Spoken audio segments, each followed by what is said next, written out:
Cuba pergi tengok. Dah lepas dengar lah. Cuba tengok. Aku nak hantar ni. Dia hantar boleh ke ni? CS. Ni lah.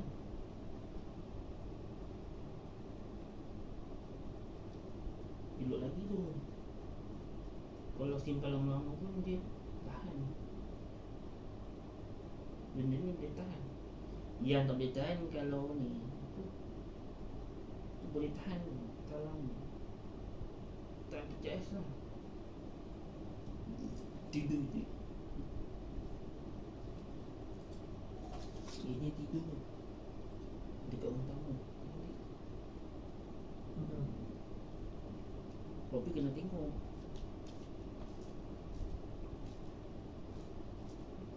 Tidur kat bilik, tidur kat sini. Dia tidur dulu, dia tidur kat sini. Kau dengar kuat tu bunyi.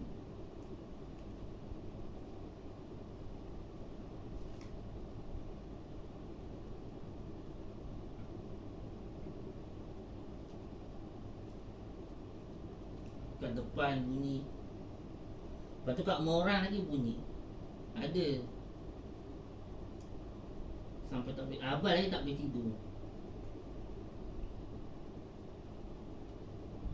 Abang dengan kau.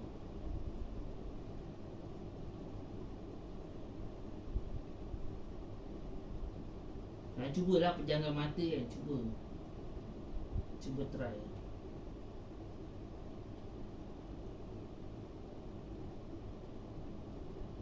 Maknanya time kau gagal lah.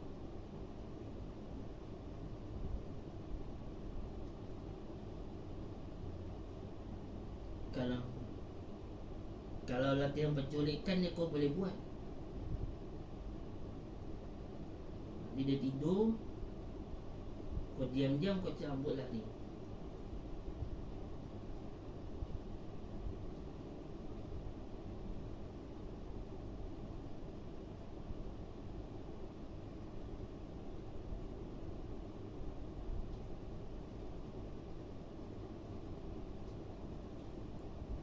Dia tidur. Cakap betul-betul tidur tak?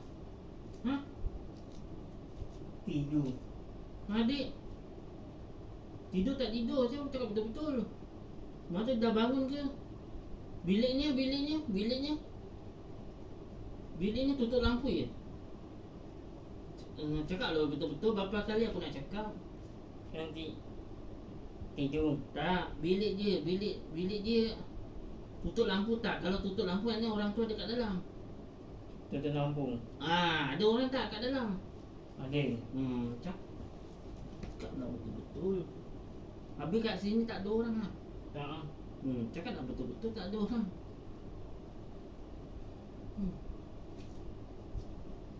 Susah tu lah. Susah tu. Kenapa? Tak ada orang lah maknanya. Tak.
Dah masuk tentunya.